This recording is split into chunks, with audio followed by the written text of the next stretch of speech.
Hello students, welcome to all of you Shiksha 360. Today basically we have to discuss the chapter number 43, pension products part 2. Earlier, here it will be written part 1. No, it is basically part 2. So in the previous session what we have discussed, I will show you once. That is basically we have started in the previous session regarding the EPF. Clear? We have discussed the basics of EPF. Now we will discuss further. Very important point for the examination point of view. What are the three major schemes under the EPFO? First one, that is EPS, Employees Pension Scheme. Second one, that is EDLIS, that is Employees Deposit Linked Insurance Scheme. Third one, that is EPF. And kindly remember that in the sometimes in the examination we will confuse where it is pension, where it is provident. Clear? If it is EPF, then it is will be provident. Clear? PF. Generally, please remember that PF fund, that is provident fund. Otherwise pension scheme. Clear? PS pension scheme, PF fund. So now we have already covered UA and yuan and how much contribution under the EPF and EPS. EP same, basically F and S. In the alphabetical, F comes first and S comes after F. So F has less contribution, just for the remembering purpose, 3.67, and S basically in the end of the alphabetical order, so it has more contribution, that is 8.33%. Clear? In this way you can remember that. Clear? How much contribution goes to the EPF and how much contribution goes to the EPS. Clear? Just remember that F in the alphabetical order, basically it is comes in the sixth place, so it is starting, so it is a less contribution, that is 3.67, and S in the end, that is 8.33. Clear? Just for the remembering purpose you can do in this way. Now, next, which we have to start in our today's session, that is benefits of the EPF. What are the benefits? First one, that is high interest rate. Interest rate, it is to be basically set by the government. So the individual gets an interest rate of 8 to 9%. Clear? That is between 8 to 9% on the EPF balance. Clear? On which balance? That is on EPF. That is funds provided under the employee provident. Clear? How much funds you have allocated on that. So an individual gets an interest rate of 8 to 9% on the EPF balance held in the account.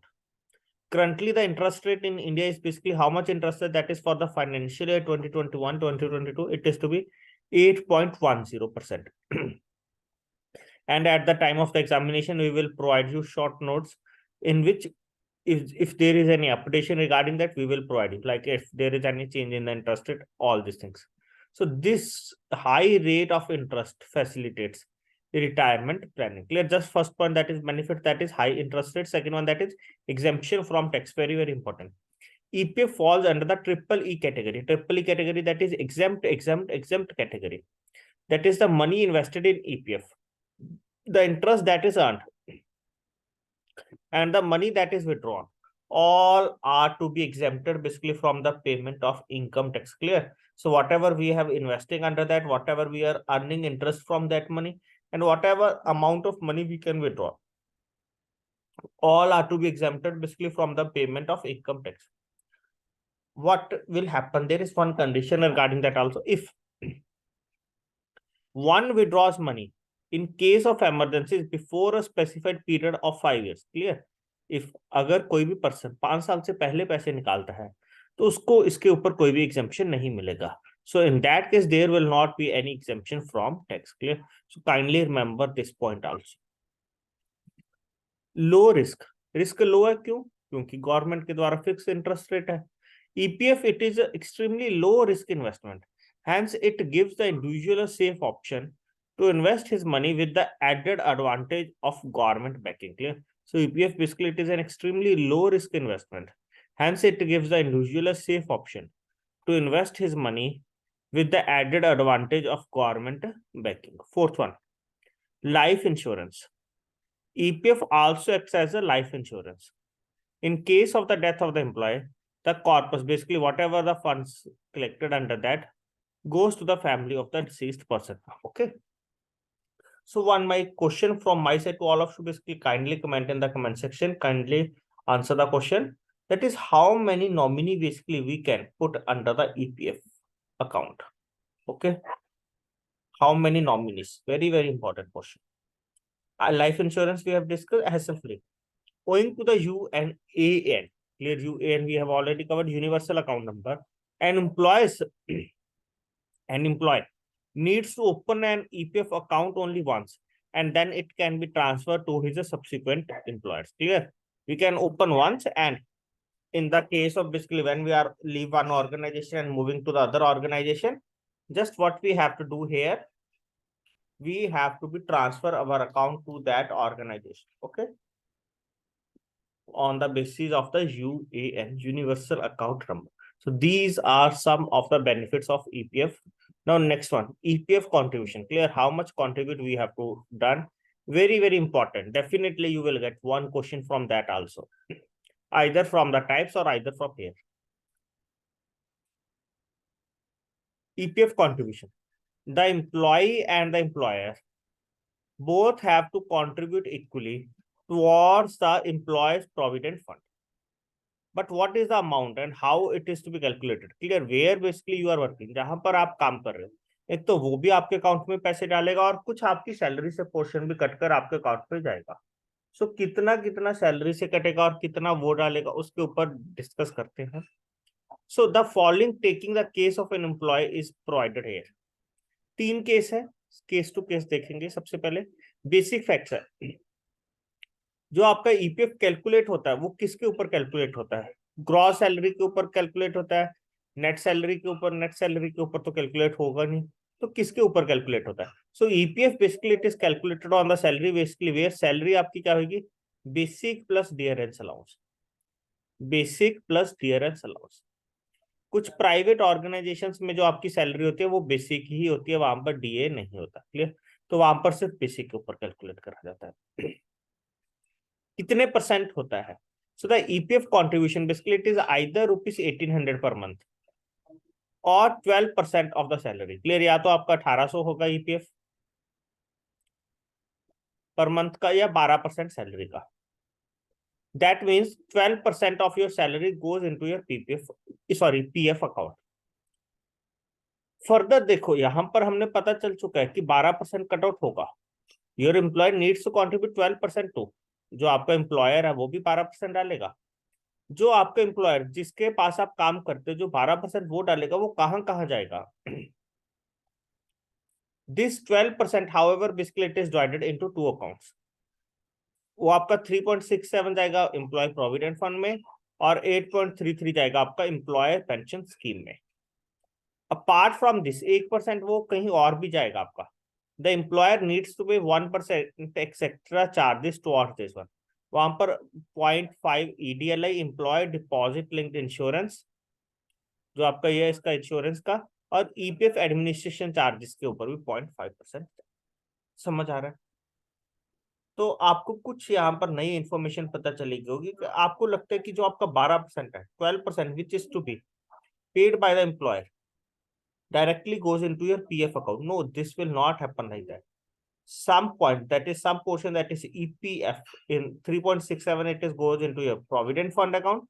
8.33 basically goes into your pension scheme account. Very, very important for the understanding purpose, or we can say that for the examination point of view. And for the knowledge purpose also, basically we have to aware ourselves also, basically where our fund goes. Clear? Where our fund. Now we have to discuss 3 scenarios. All the 3 scenarios I will cover here in a single slide. So there are 3 scenarios on which EPF contribution depends. First one, scenario 1. Employee salary is less than 1500.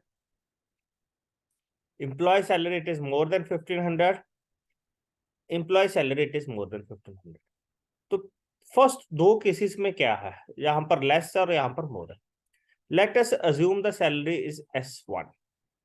Scenario 1 में basically what is the salary? That is S1. So the employee, basically the person who is working here, will contribute 12% of the SI, and the employer basically will contribute 3.67 to the EPF, 8.33 of the salary to EPS, 0.5% of salary to EDLI, and 0.5% of salary basically to the EDF administration charges or management charges. So in this way they will do here. And 12%, clear? 12%.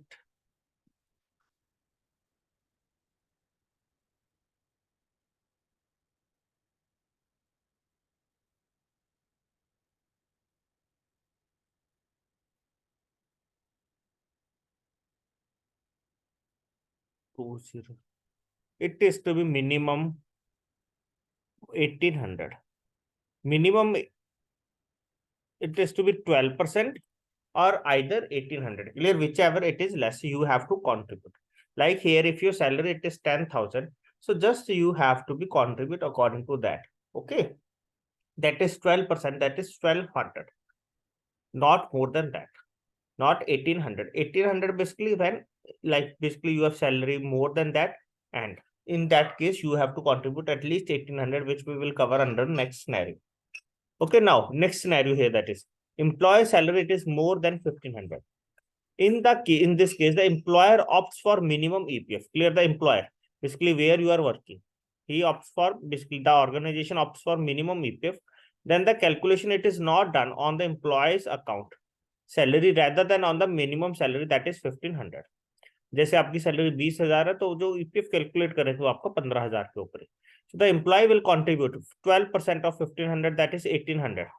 तो उसके हिस्से वैसे divide कर दिए 3.567. आपका EPF में 8.33, EPS में 0.5% एडीएलआई and 0.5% आपका ईपीएफ एडमिनिस्ट्रेशन चार्जेस. क्लियर हो रहा है सभी को? थर्ड केस जो हमारा यहाँ पर आता है वो आपका आता है employee salary is it is more than 1500. वही केस है. अब यहाँ पर वो 1800 पे नहीं करना चाहता, वो कहता है कि मैं इससे ज्यादा पे करना चाहता हूँ. तो मैक्सिमम आप उसका कितना ले सकते हो? सैलरी का 12%. So if the employer opts for full EPF, and let us assume that the salary it is 30,000, so the employee will contribute 12% of the 30,000. यहाँ पर जो एम्प्लॉई है वो तो 30,000 का 12% पे कर देगा. जो एम्प्लॉयर अब उसके पास दो चॉइसेस रहती है, या तो वो 12% पे करे मिनिमम सैलरी का, या वो आपका 30,000 जो आपकी करंट सैलरी है उसका 12% पे करे. वो उसके ऊपर निर्भर करता है. Okay, so here case A, that is the employer can contribute his share total of 12% on the minimum salary of rupees 1500, that is basically 1800. तो आपको उस अकॉर्डिंग अलग अलग पार्ट्स में आपके कंट्रीब्यूट कर देगा.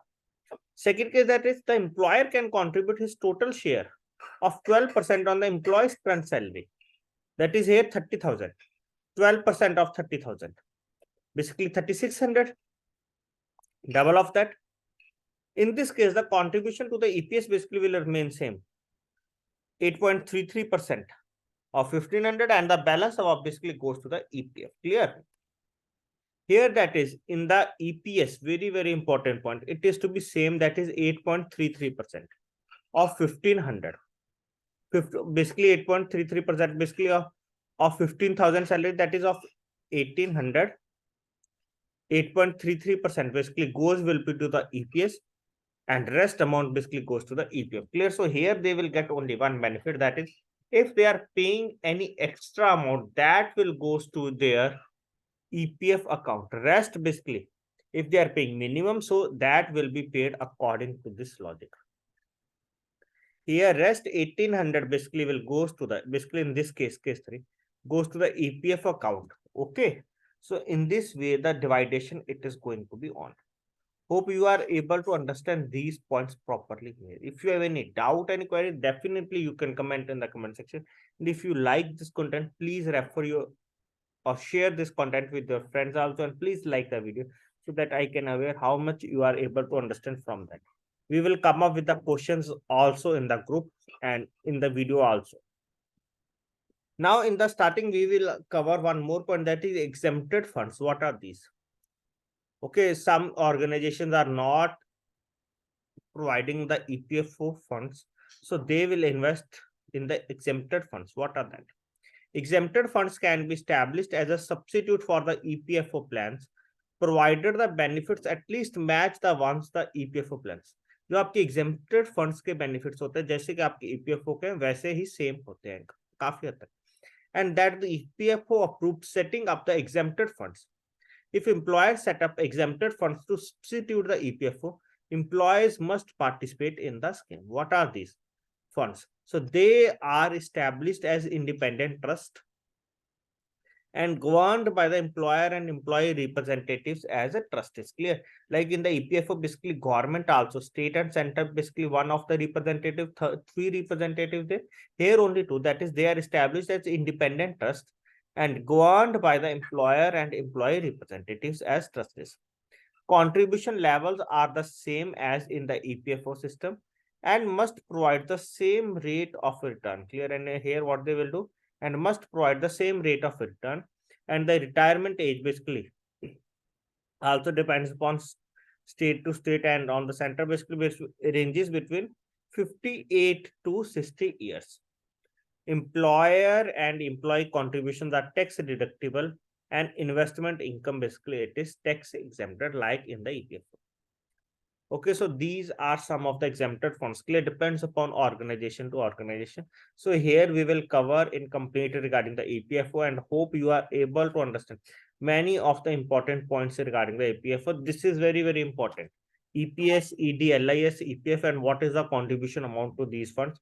And depending upon the salary, sometime in the examination, they will ask 2 to 3 questions regarding the same, regarding the EPFO, like different scenarios basically which we have covered. So you have to be aware regarding all these things.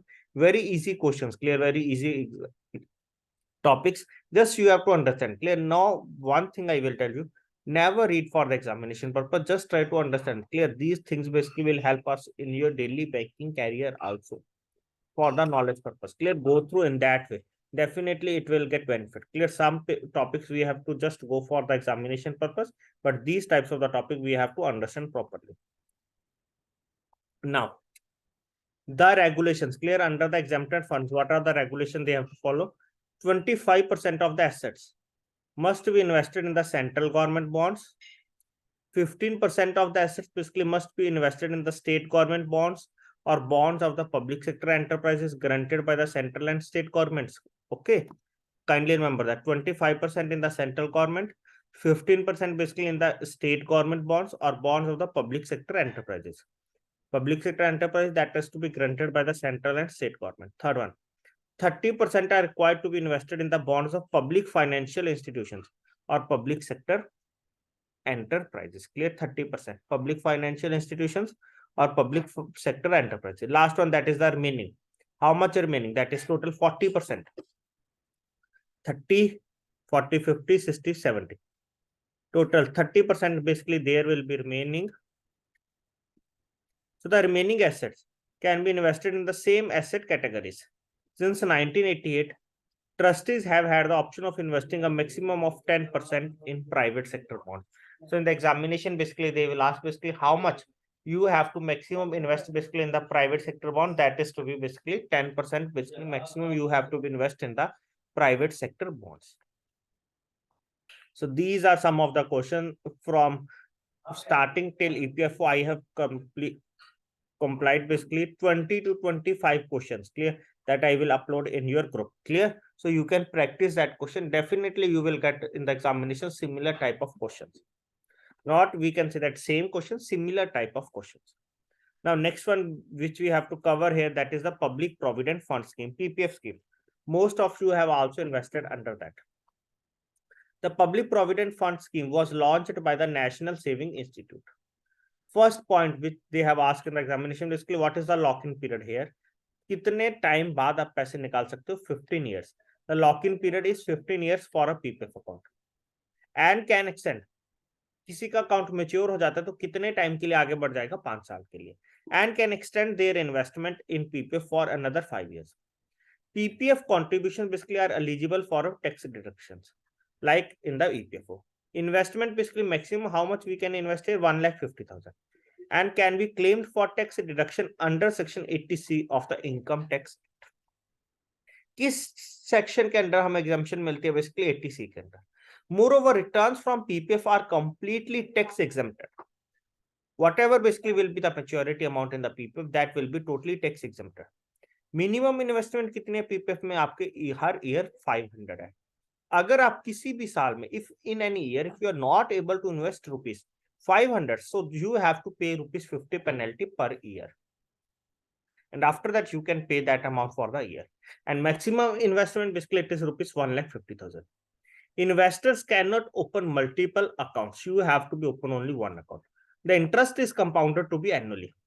Public provident fund investments can be deposited in the form of a lump sum amount. Either you have to pay completely 1,50,000 in one go, or you can pay monthly, daily basis. It depends upon you. But like if you have put the money in the account on 10th of the month, so for that month, interest will not be provided. Interest will be provided if you are paying between 1 to 5.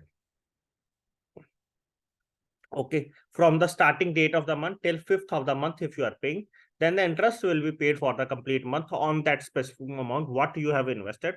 If you are paying after 5th, then the interest will be counted basically from the next month, from the first day of the next month. Okay, so the interest is compounded annually. Public provident fund investments can be deposited in the form of a daily lump sum amount or in installments up to 12 installments per financial year. Any Indian citizen can avail the benefits of this savings plan. However, NRI and HUFs are not eligible to open a PPF account. Very, very important that they will ask in the examination. NRIs and HUF basically are not eligible to open a PPF account. Additionally, investors can avail a loan. Clear, basically you can also avail a loan basically against the PPF investments, and such a loan basically after how much period basically we can avail, and such a loans can be availed basically between the 3rd and the 5th year. Clear, between the 3rd and the 5th year. Why they will not mention the time basically after the 5th year? Because you can also withdraw some amount basically after the 5th year basically for some, basically we can say that there are some conditions like for the health condition or for any emergency, basically you can also withdraw funds, clear, up to specific amount. So as PPF has a lock-in period of 15 years, their benefits can be reaped during retirement by the investors. Okay, so I request to all of you basically who have not opened any PPF account till now, definitely you have to open your PPF account and invest at least rupees 1,000 per month under that. 12,000 for the year, it will not a big sum, and for the 10 years we can say that for the 15 years basically you can invest easily 1,80,000, and definitely you will get a big amount at the time of the maturity. So hope this short description on PPF basically also help us to understand many more important points. So in this session, we have to discuss up to this much point. In the next session, we will cover the insurance annuity schemes and the NPS in detail along with 5 questions. In the next session, I will cover 5 questions. So thanks to all of you for joining this basic discussion. Hope this helped us to understand some of the basic points. And please share this video with your friends also.